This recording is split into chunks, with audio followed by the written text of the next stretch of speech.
Hello friends, CB মেরিস্ট্রিম চ্যানেলে আমি তোমাদেরকে ওয়েলকাম জানাচ্ছি। তোমরা যারা ম্যাকআউট ইউনিভার্সিটি থেকে বিসিএ পড়ছো, এবার যারা ফোর্থ সেমেস্টারে উঠলে 2025 সালে, মোটামুটি তোমরা থার্ড সেম অবধি দেখো একটা আইডিয়া তোমাদের হয়ে গেছে কোয়েশ্চেন প্যাটার্ন কীরকম হচ্ছে, কতটা তোমাদেরকে পড়া উচিত, কতটা ডেপথে পড়া উচিত। এই আইডিয়াগুলো তোমাদের যেহেতু হয়ে যাচ্ছে, সেটার জন্য তোমাদের সুবিধা হচ্ছে।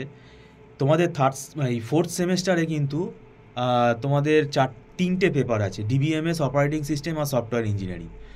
তিনটে সাবজেক্টের সিলেবাস যদি তুমি দেখো, তাহলে দেখবে হাতে কিন্তু সময়টা সত্যিকারেরই খুব কম। কেননা প্রায় ফেব্রুয়ারি মাস তো প্রায় অর্ধেক হতে চললো। তো সেক্ষেত্রে আমরা বলতে পারি 3-3.5 মাস মতো কিন্তু হাতে টাইম আছে। এটা দেখো, মানে যারা ঠিকঠাকভাবে পড়ে পরীক্ষা দিতে চাও তাদের কিন্তু এটা চিন্তার বিষয় যে তারা সিলেবাসটা কতটা কমপ্লিট করবে ঠিকভাবে, এবং এর মধ্যে বুঝে পড়ার অনেক ব্যাপার আছে, কেননা মুখস্থ করে ঠিক হবে না কিন্তু। আর আমরা জানি অনেকেই থিওরি অ্যাটেন্ড করে চলে আসে, কিন্তু দেখো নিউমেরিক্যালগুলো অ্যাটেন্ড করা শিখতে হবে। এগুলো একা একা যদি নাও পারো, এগুলো কোনো না কোনো টিচারের গাইডেন্স আমি বলবো তোমরা নাও। ডিবিএমএসটা খুব বড় সিলেবাস, এর মধ্যে এসকিউএল তো একটা বড় পার্ট আছে, প্লাস ডেটাবেস ডিজাইন একটা বড় পার্ট আছে। তার উপরে এখানে অপারেটিং সিস্টেম আছে। অপারেটিং সিস্টেমের ক্লাসটা আমরা যদিও স্টার্ট করে দিয়েছি, তো অপারেটিং সিস্টেমের মধ্যেও কিন্তু অনেকগুলো চ্যাপ্টার আছে, এবং এখানে অনেক অ্যালগোরিদম বেস টপিক আছে, নিউমেরিক্যালস আছে। এবং সফটওয়্যার ইঞ্জিনিয়ারিংটা মনে রাখবে, এটা অনেকেই ভাবে থিওরি পেপার, কিন্তু এটা থিওরি পেপার নয় আদৌ। এর মধ্যে যা যা কোয়েশ্চেন আছে, সব কোয়েশ্চেন কিন্তু তোমাকে কেস স্টাডিজ এক্সাম্পল হিসেবে লিখে আসতে হবে, যাই আসুক না কেন। তোমাকে যদি বলে কোন এইচডিএলসি মডেলটা সব থেকে বেটার, তার এগেনস্টে তোমাকে অ্যান্সারটা জাস্টিফাই করতে হবে, এবং তোমাকে একটা রিয়েল লাইফ এক্সাম্পল দিতে হবে প্রজেক্টের। এবং এখানেও কিন্তু কোডিং আছে সফটওয়্যার ইঞ্জিনিয়ারিংয়ের মধ্যে, প্রজেক্ট ম্যানেজমেন্ট আছে, কস্ট এস্টিমেশনের ওপর অঙ্ক আছে, টেস্টিংয়ের ওপর বিভিন্ন স্ট্র্যাটেজি আছে, টেস্ট কেস ডিজাইন আছে।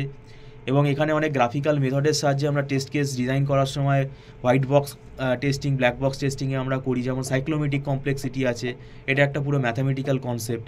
তো আমরা কিন্তু এখানে ধরে পড়াই, আমাদের নিজস্ব নোটস আমরা প্রোভাইড করি স্টুডেন্টদেরকে, যেটা আমরা বিভিন্ন বই দেখে তৈরি করি, যাতে স্টুডেন্টদের বুঝতে সুবিধা হয়। এবং এটা তাড়াতাড়ি যাতে স্টুডেন্টদেরকে বুঝতে সুবিধা হয়, সেই জন্যই আমাদের এটা তৈরি করা। এবং দেরি করে আসলে সেটা কিন্তু সম্ভব নয়।